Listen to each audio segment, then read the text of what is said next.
जी अस्सलाम वालेकुम students, warriors LLB से and you watching LB law associates.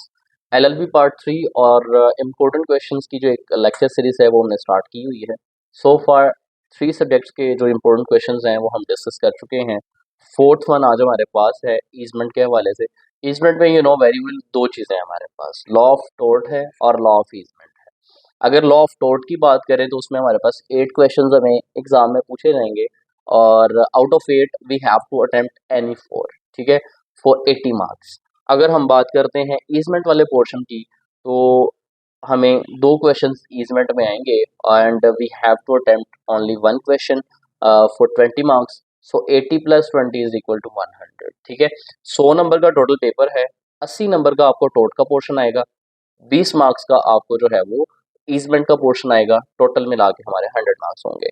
टोट के अंदर जो 8 क्वेश्चंस आने हैं उसके लिए हमारे पास इंपॉर्टेंट क्वेश्चंस कौन से हैं वो देख लेते हैं, और ईजमेंट के हवाले से जो दो क्वेश्चंस आने हैं उसके हवाले से हमारे पास इंपॉर्टेंट क्वेश्चंस कौन से हैं वो देख लेते हैं। पहले बात करते हैं टोट की, लेकिन स्टार्ट करने से पहले एज यूजुअल मैं जो नए व्यूअर्स हैं उनकी खातिर हर वीडियो में ये कहता हूँ कि हम उनमें से नहीं हैं कि जो किसी का मटेरियल शेयर करते हैं, किसी की चीज़ें शेयर करते हैं। हमारे अल्हम्दुलिल्लाह अपने लेक्चर्स हैं, हमारे अपने नोट्स हैं, हमारी अपनी मोबाइल एप्लीकेशन है एलबी लॉ अकेडमी के नाम से और गूगल प्ले स्टोर, वहाँ से आपको हर चीज़ मिल सकती है। ये जो हम क्वेश्चंस करवा रहे हैं इनके अलावा भी कंसेप्ट्स, इनके अलावा भी लेक्चर्स वहाँ पे अवेलेबल हैं। ये तो हम शॉर्ट लिस्ट करके करवा रहे हैं, ठीक है। तो बढ़ते हैं टुवर्ड्स द इम्पोर्टेंट क्वेश्चंस। पहले टोट की बात कर लेते हैं। तो टोट में सबसे पहला क्वेश्चन जो आपको पूछा जा सकता है या सबसे पहला इम्पोर्टेंट क्वेश्चन जो है वो है जी डिफाइन वर्ड ऑफ टोट। टोट क्या होता है इसको आपने डिफाइन करना है, और टोट की करैक्टरिस्टिक्स क्या हैं, टोट के इसेंशियल्स क्या हैं। इसेंशियल्स एलिमेंट पे बेसिकली क्वेश्चन काफ़ी ज़्यादा पूछा जाता है, तो इस तरह से भी आपने इसको तैयार करना है।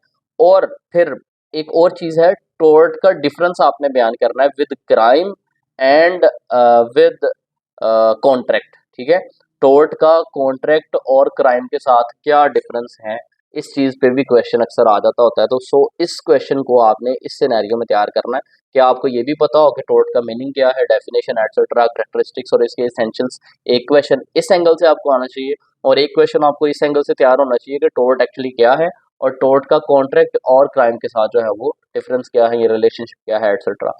इन दोनों एंगल से आपको क्वेश्चन तैयार होना चाहिए। पूछा जाता है, दोनों एंगल से पूछा जाता है। दो लॉन्ग क्वेश्चन भी इसमें से बन सकते हैं, ठीक है, तो आपको अच्छे तरीके से आना चाहिए। Question number 2 is about the ways of discharge of tort. Tort किस तरह से डिस्चार्ज हो सकता है। क्वेश्चन नंबर 3 है explain in detail general defences of tort. Tort क्या है, बेसिकली एक सिविल रॉन्ग है, ठीक है। तो जैसे हम पीपीसी पढ़ते हैं, पाकिस्तान पिनल कोड, उसमें क्रिमिनल रॉन्ग की हम बात करते हैं और क्रिमिनल रॉन्ग करने के बदले में हमें कुछ सजाएं मिलती हैं, लेकिन वहां पे भी हमें कुछ डिफेंसेस हासिल हैं। मतलब अगर आप section number 76 to 106 of Pakistan penal code की बात करते हैं तो वहाँ पे सारे के सारे जनरल डिफेंसेस के बारे में बात की गई है। तो सेम एज इट इज जब आप कोई सिविल रॉन्ग करते हैं, टोर्ट कमिट करते हैं, तो इसमें भी कुछ जनरल डिफेंसेस की बात होती है कि जो आपको हासिल होते हैं, जिनके बदले में आप जो है वो डिफेंस ले सकते हैं कि नहीं जी मैंने ये जो किया वो इस वजह से किया, लिहाजा आपको उसके डैमेजेस या कंपनसेशन से आपकी जान छूट सकती है। तो ये क्वेश्चन इज अबाउट के टोर्ट के जनरल डिफेंसेस क्या क्या अवेलेबल है टोर्ट में, उनके बारे में हमने बात करनी है। लाइक आपने ड्यूटी परफॉर्म करते हुए वो काम किया है या नेसेसिटी के थ्रू किया है, इस तरह डिफरेंट वेज हो सकते हैं। Question number 4 is about kinds of remedies available in tort, ठीक है। टोर्ट के अंदर आपके पास रेमेडीज कौन कौन सी अवेलेबल हैं। मोस्ट ऑफ ऑल आपको पूछा जाता है कि जुडिशियल रेमेडीज कौन कौन सी हैं और एक्स्ट्रा जुडिशियल रेमेडीज कौन कौन सी हैं। क्वेश्चन नंबर 5 इज अबाउट, कहता है जी what are the main ingredients of a tort of defamation. Defamation आपको पता है, इसमें बेसिकली डेफामेशन जो है वो पाकिस्तान पिनल कोड में भी आप पढ़ते हैं कि कोई आपके अगेंस्ट जो है वो कुछ झूठा क्लेम करता है, क्लेम नहीं कहेंगे इसको, कह लें कि झूठा को कालम लिख देता है, कोई आपको जो है वो जुबान के साथ कोई आपके अगेंस्ट ऐसा इल्ज़ाम लगाता है जो कि आपने नहीं किया है, तो उसने आपको डीफेम किया थ्रू राइटिंग या थ्रू वर्बल, उसने आपको डीफेम कर दिया, उससे आपकी रेपुटेशन में, शोहरत में कमी आ गई। तो उसके अगेंस्ट आप ऑब्वियसली पाकिस्तान पिनल कोड के अकॉर्डिंग जो है वो एफआईआर करवा सकते हैं।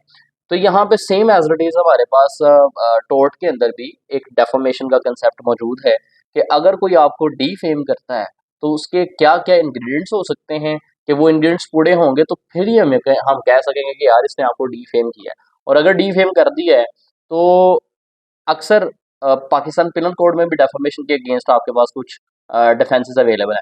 लाइक एक बंदा है ही झूठा और उसको झूठा कहेंगे तो ये डेफामेशन तो ना हुई। एक बंदा जो है वो दूध में पानी मिला के बेच रहा है तो अगर हम उस पानी बेचने वाले को बेनकाब कर देंगे तो ये भी डेफामेशन ना हुई। अगर एक बंदा जो है मिठाइयाँ जो बना रहा है उसमें जो है वो मिलावट कर रहा है किसी किस्म की, तो अगर हमने उसको हाईलाइट कर दिया तो डेफामेशन तो ये भी नहीं है। तो इसी तरह डेफामेशन के अगेंस्ट भी कुछ डिफेंसेस हासिल होते हैं। आप उन डिफेंसेस के बारे में भी बात करेंगे इसी क्वेश्चन के अंदर।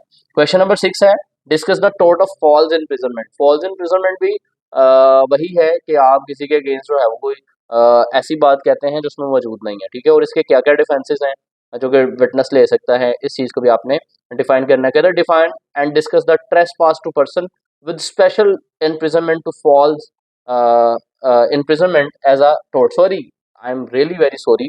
फॉल्स इम्प्रिजनमेंट में आप कंसेप्ट लेंगे कि जिसमें आपको बेवजह किसी जगह पे जो है वो रोक लिया गया है, किसी जगह पे बंद कर दिया गया है। लाइक आपको बिला वजह कोई आपने कोई बात ऐसी की भी नहीं है, कोई क्राइम नहीं किया, कोई जो है वो जुर्म नहीं किया, लेकिन इवन देन आपको जो है वो कहीं कैद कर लिया गया है, किसी जगह पे बंद कर दिया गया, आपको किसी खास डायरेक्शन में मूव करने से रोक दिया गया है।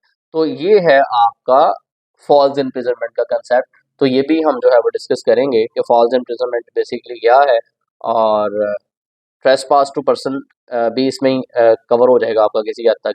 लेकिन इसमें असॉल्ट एंड बैटरी से भी अलग क्वेश्चन पूछा जाता है, वो हम आगे करेंगे। क्वेश्चन नंबर 6 इसके अबाउट बन सकता है। देन क्वेश्चन नंबर 7 है, what is malicious prosecution, discuss the prerequisites of this tort for an action in a civil court। malicious prosecution क्या है और अगर ऐसा हो जाता है तो आप सिविल कोर्ट में कौन सा सूट फाइल कर सकते हैं, कैसे कर सकते हैं, ये सारी चीज़ें इसमें हैं।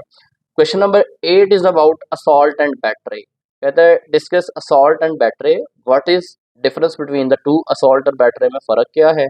What is trespass to person. Trespass to person भी इन दोनों के रेफरेंस से जो है आपको पूछा जा सकता है। इन डिटेल आपने इसको एक्सप्लेन करना है। क्वेश्चन नंबर 9 है कि right a detail note on the concept of liability. Liability के कंसेप्ट को आपने इन डिटेल एक्सप्लेन करना है। और लाइबिलिटी की दो मेन काइंड्स हैं जिन पे अलग अलग भी जो है वो लॉन्ग क्वेश्चन आ जाता है। स्ट्रिक्ट लाइबिलिटी पे भी पूछ लिया जाता है, वैकेरियस लाइबिलिटी पे पूछ लिया जाता है। इसको आपने अच्छे तरीके से करना है। स्ट्रिक्ट लाइबिलिटी पे अलग से क्वेश्चन हमारा मौजूद है, वैकेरियस पे अलग से मौजूद है। दोनों को एज अ लॉन्ग क्वेश्चन अलग अलग से आपने तैयार करना है ताकि दोनों ही अगर पूछ लिए जाए तो दोनों आप अटेम्प्ट कर सकें। क्वेश्चन नंबर 10 है, elaborate private nuisance and public nuisance along it's remedies. Private nuisance क्या है, पब्लिक न्यूसेंस क्या है और इनके अगेंस्ट हमें रेमेडीज कौन कौन सी अवेलेबल होती हैं, ये करना है। अगर तो आप कुछ नहीं किया सो फॉर और अभी सिर्फ तैयारी करनी है तो कोशिश करें कि ये 10 क्वेश्चन अच्छे तरीके से कर लें। इंशाल्लाह आपका टोट का पोर्शन जो है वो हल हो जाएगा। लेकिन वो बच्चे जिन्होंने जो कहते हैं कि नहीं सिर्फ 10 नहीं थोड़े से और भी अगर करने पड़ेंगे तो हम कर सकते हैं, हमें मैक्सिमम चीज़ें आती होनी चाहिए। तो उनके लिए नीचे वाले 3 क्वेश्चंस भी हैं जिसमें नेग्लिजेंस भी आता है, जिसमें who are the persons who do not have legal capacity to sue in tort. वो कौन से पर्संस हैं कि जो टॉर्ट के तहत सू नहीं कर सकते, ठीक है। And who can sue under the law of tort, और वो कौन से पर्सन हैं जो कि सू कर सकते हैं, इसके बारे में बात होगी। और क्वेश्चन नंबर 13 पे है, last but not the least, कहते हैं what are the different types of damages and injections that court gives in tort. वो कौन सी काइंड्स हैं इंजंक्शंस की, डैमेजेस की जो कि कोर्ट टॉर्ट में दे सकती है। ये 13 क्वेश्चंस हैं जिनमें से इंशाल्लाह आपका टॉर्ट का पोर्शन कवर हो जाएगा। अगर ईजमेंट की बात करते हैं, टॉर्ट में हमें 8 क्वेश्चंस टोटल पूछे जाने हैं, 4 आपने अटेम्प्ट करने हैं। उसके लिए आपने ये सारे क्वेश्चन तैयार करने हैं। मैंने बोला है अगर ज़्यादा नहीं कर सकते हैं तो पहले 10 तो अच्छे तरीके से करें। तो अगर ईजमेंट की बात करते हैं तो ईजमेंट में टोटल 4 क्वेश्चन है हमारे पास, जिसमें से 2 आने, 1 करना है आपने। तो सबसे पहला है, right a comprehensive note on easement and it's characteristics. Easement होता क्या है, ईजमेंट की करैक्टरिस्टिक्स कौन कौन सी हैं, खसूसियात। कहते हैं what relation does it have with tort and natural rights. Tort और नेचुरल राइट्स के साथ इसका क्या ताल्लुक है, इस चीज़ को आपने एक्सप्लेन करना है। क्वेश्चन नंबर 2 है, how is an easement acquired through grant, necessity and prescription. Easement होता क्या है ये पहले क्वेश्चन में देखेंगे, और ईजमेंट का राइट एक्वायर कैसे किया जा सकता है, कौन कौन से मेथड्स हैं, मोड्स हैं कि जिनके तहत आप ईजमेंट का राइट जो है वो एक्वायर कर सकते हैं, हासिल कर सकते हैं।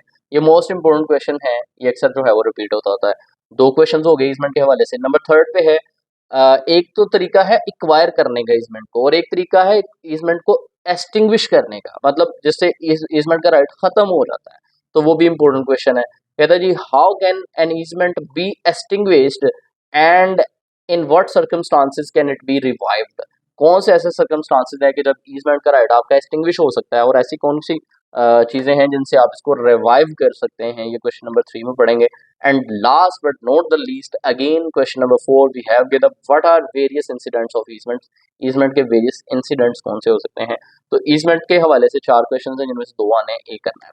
सो फार ईजमेंट या टोट के हवाले से ये हमारे पास ये इंपॉर्टेंट क्वेश्चन थे। होपफुली आपको वीडियो अच्छी लगी होगी। मजीद किस सब्जेक्ट पे आपको इंपॉर्टेंट क्वेश्चन चाहिए आपने कमेंट बॉक्स में लाजमी बताना है, ताकि हम उस सब्जेक्ट के जो है इंपॉर्टेंट क्वेश्चन पे बात कर सकें। सो फार इतना ही था, मिलते हैं इंशाल्लाह अपने नेक्स्ट लेक्चर में, तब तक के लिए अल्लाह हाफिज़, थैंक यू।